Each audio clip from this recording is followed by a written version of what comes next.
लाओ लाओ, चाय तो जरूर पियेंगे। तुमने बनाई है?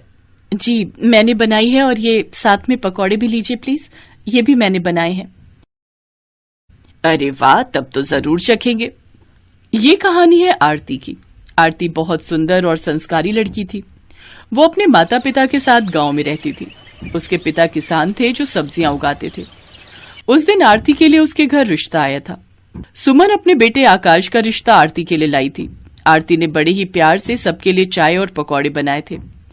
फिर जैसे ही सुमन ने पकौड़ा चखा, बढ़िया बनाए हैं। जी, मेरी बेटी खाना बहुत ही अच्छा बनाती है। उसके हाथ के खाने की सभी लोग तारीफ करते हैं। ये तो बहुत अच्छी बात है बहन जी। अब तो आप झट मंगनी और पट ब्याह की तैयारी करो। कुछ दिनों के बाद ही आकाश और आरती की शादी हो गई। आकाश शहर में चाय पकौड़ों का ठेला लगाता था।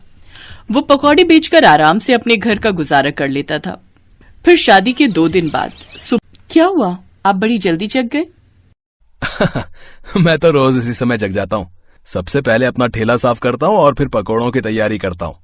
फिर ठेला लेकर नाश्ते के समय तक बाजार पहुंचना होता है ना। देर हो गई तो ग्राहक निकल जाएंगे अपने अपने काम पर, बिना मेरे ठेले पर नाश्ता किए। बस इसीलिए जल्दी जागना पड़ता है। और वापस कब आते हो आप? ये तो ग्राहकों के ऊपर है।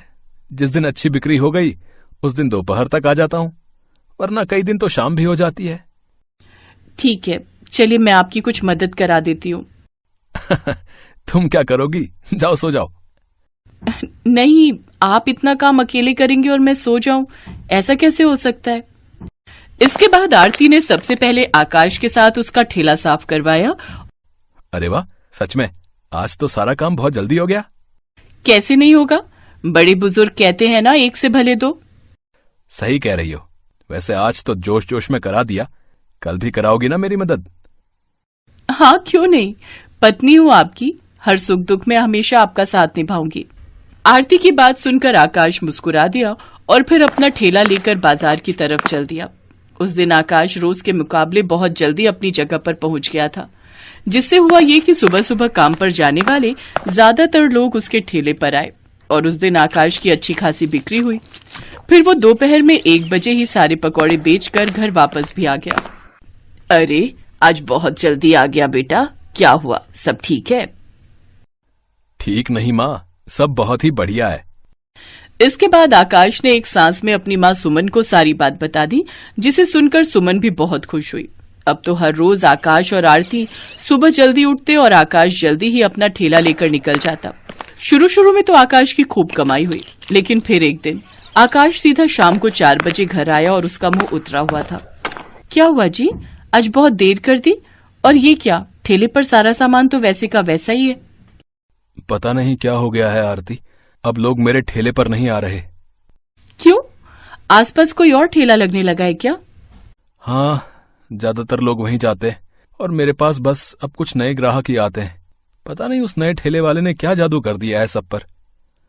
अपने पति को परेशान देखकर आरती भी परेशान हो गई, लेकिन उसने ठान लिया कि वो अपने पति की परेशानी दूर करके रहेगी।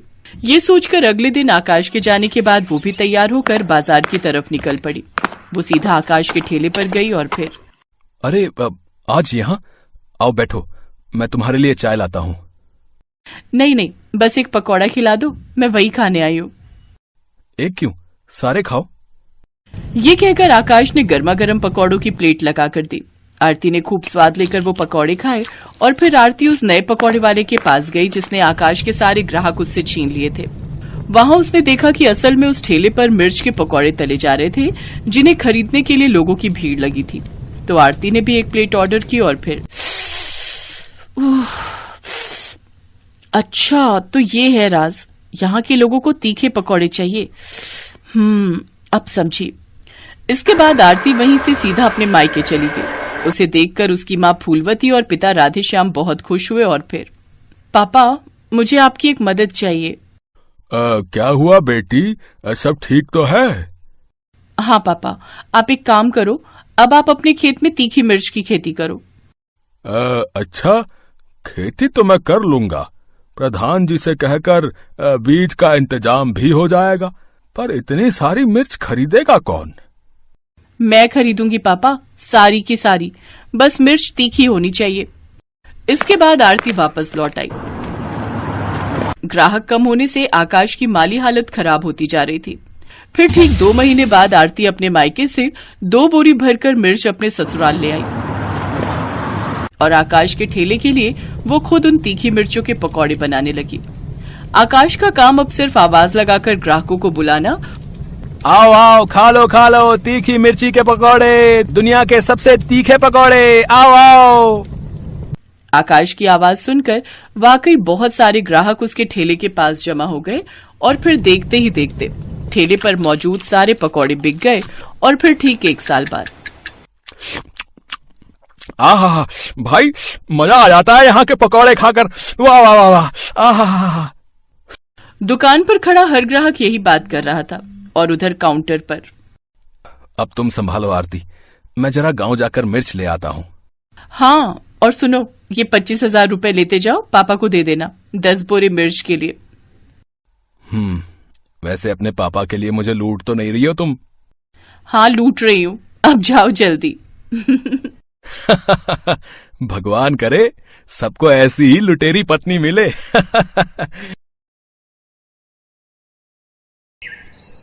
पूर्णिमा एक छोटे से गांव में रहने वाली साधारण सी लड़की, जो अब मुंबई जैसे बड़े शहर की एक मॉडर्न फैमिली में शादी होकर आ तो गई, पर उनके व्यवहार को अभी जानते हुए उसे एक ही दिन बीता था। मम्मी, आपको पता तो था कि भाभी शुरू से ही गांव में रही है, आपने फिर भी विकास भैया से उनकी शादी करवा दी। पता नहीं, मुझे तो लगता है तुम्हारे बाबूजी के ऊपर इसने और इसके पिता ने कोई जादू टोना कर दिया था, तभी तो गांव गए और इस गवार का रिश्ता लेकर आ गए। पर फंसा तो मैं ना, मेरे सब दोस्त कितना मुझ पर हंसेंगे कि मैंने शहर की मॉडर्न लड़कियां छोड़कर गांव की गवार से शादी कर ली। ये सब पापा की वजह से हुआ है। वो तो मेरे ऊपर जबरदस्ती कर रहे थे, अगर मैं शादी के लिए हाँ ना करता तो बोल रहे थे कि मुझे एक फूटी कौड़ी नहीं देंगे। अब क्या कर सकते हैं बेटा, अब तो शादी हो गई है।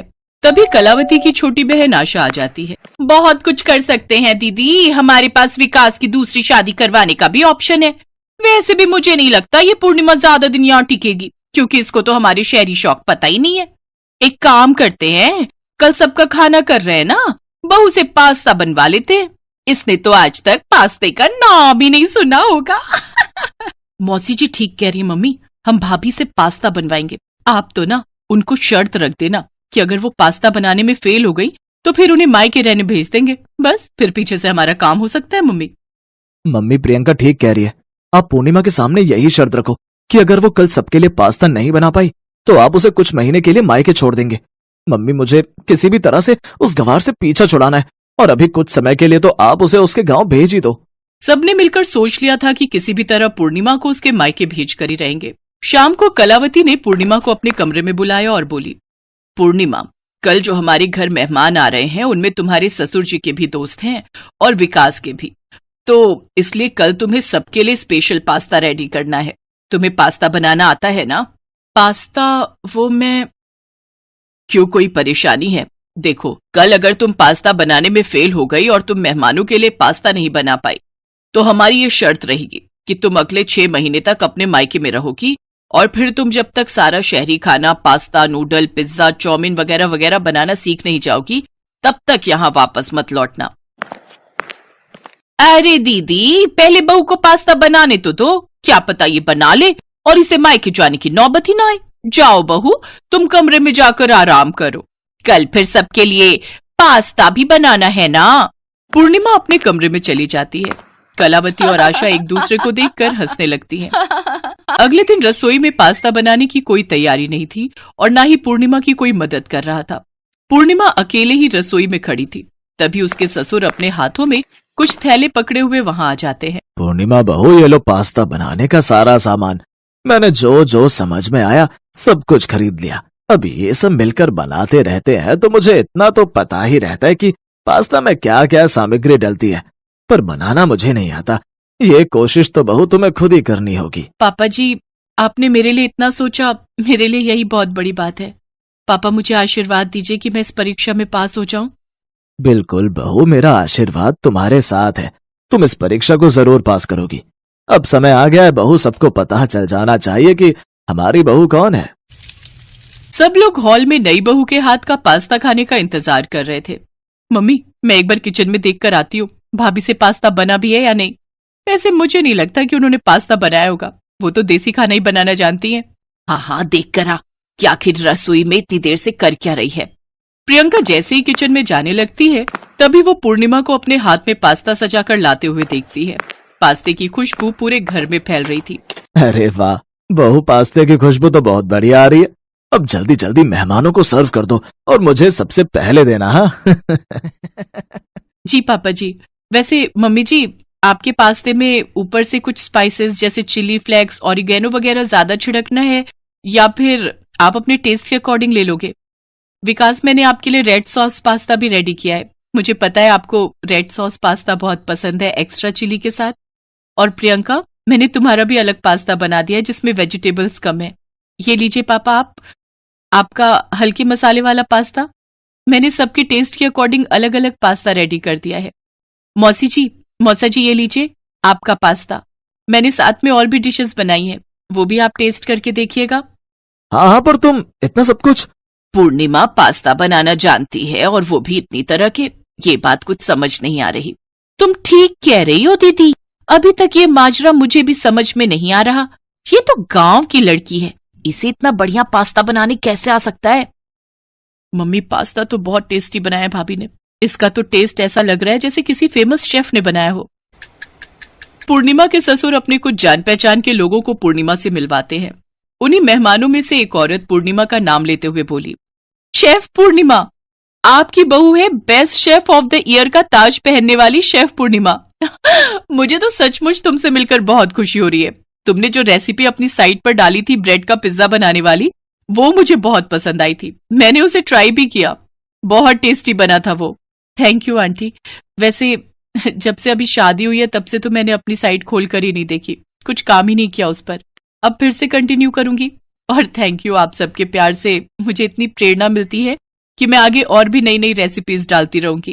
पूर्णिमा की बातें सब गौर से सुन रहे थे। सब लोग हैरान रह गए कि जिस पूर्णिमा को वो गांव की गंवार समझ रहे थे, वही गांव में पली बढ़ी पूर्णिमा अपने हुनर से बहुत सी कुकिंग प्रतियोगिताएं जीत चुकी थी और शेफ ऑफ द ईयर का अवार्ड भी उसे मिल चुका था।